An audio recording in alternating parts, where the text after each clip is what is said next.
Yun.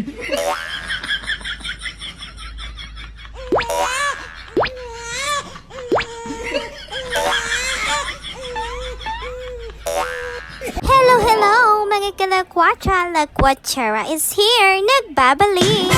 At eto na nga tayo mga kalakwatsa, ay natuloy nga ang ating night swimming ngayong gabi.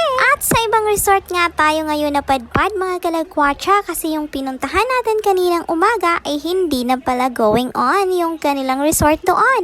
At sayang naman talaga mga kalakwatsa, ang ganda pa naman. But it's okay lang mga kalakwatsa, kasi maganda din naman dito sa Feliz Resort, dito sa Bititong.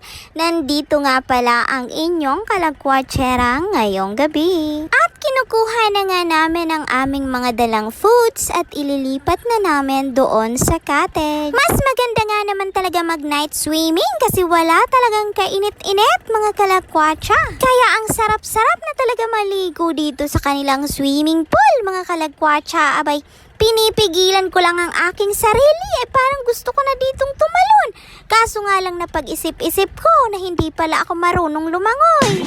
At ito mga kalakwatsa, ang ganda ng Feliz Resort dito sa Bititong Masbate. At habang nga busy kami dito, ay ang dalawang chikiting naman ay busy naman doon sa kabilang side. Nako talaga itong dalawa. At bago nga tayo sumabak sa pagtampisaw-tampisaw natin doon sa swimming pool, kasi hindi naman talaga tayo marunong lumangoy. Kailangan muna natin mga kalakwatsa magpalakas at tayo ay kakain ng marami para marami tayong energy mamaya sa pagligo. Lalo na't hindi pa naman tayo talaga marunong lumangoy, kaya nako, mapapagod talaga tayo nito sa kakaupo sa gilid ng swimming pool. Ay for the go, sabi ng ating kamangyan na idolo ko. Kaya ayan na nga mga kalakwatsa, ang inyong lakwatsera ay ayan, bumibuelo na at inuupakan na yung mga pagkain doon para magkaroon ng energy. Masarap nga naman talaga kumain pag sama-sama kayong pamilya, kaya ano pa ang hinihintay nyo?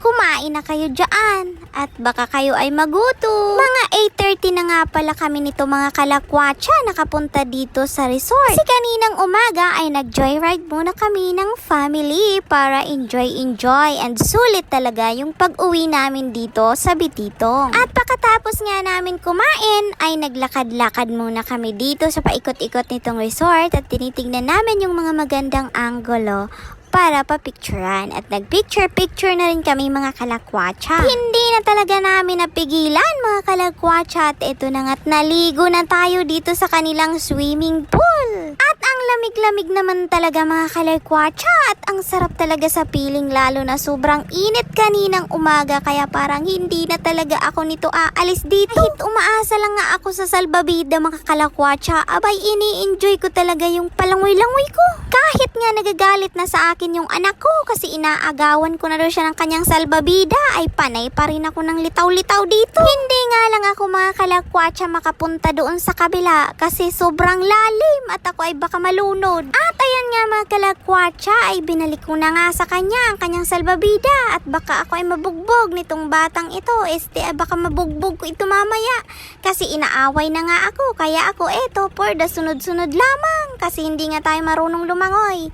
Paulit-ulit. Ayan nga mga kalakwatsa, ay parang nakakasawa naman dito sa side na ito, kaya sabi ko doon naman tayo ni sa kabila. Itatry naman natin doon sa kabilang swimming pool. At ayan nga ay nakipagsapalaran na din ako na dito na ako dumaan para shortcut. Kaso hindi nga talaga natin kaya kasi maliit ako. Oo na, tanggap ko na maliit ako. Sana all na lang talaga sa mga matatangkad katulad nitong isa na to. Parang no choice nga talaga tayo nito mga kalakwatsa kundi dumaan doon sa paikot papunta doon sa kabila. Hay nako, ang maliit nga naman. At ayan nga sabi ni Nini, hindi daw kami susuko. Dito talaga ako mga kalakwatsa dadaan at hihilahin nga niya ako. Ay tingnan nyo naman ang ginagawa namin. Ay sige nga Nini, ay titingnan natin ang ating powers kung kaya nga naman talaga natin. At ayan nga mga kalakwatsa, ay hindi talaga kaya namin dumaan dumaan dito.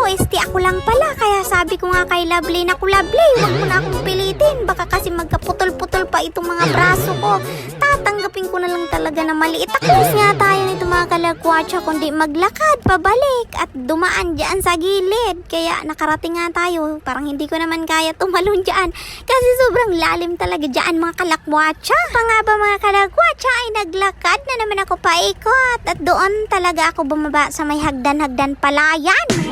Kalagwatcha, hay nako. At pasensyahan nyo na rin mga kalagwatcha ang aming videos dito sa side na ito kasi madilim talaga sa side na ito mga kalagwatcha. So paano ba yan mga kalagwatcha? See you on my next vlog. Thank you for watching. Bye-bye!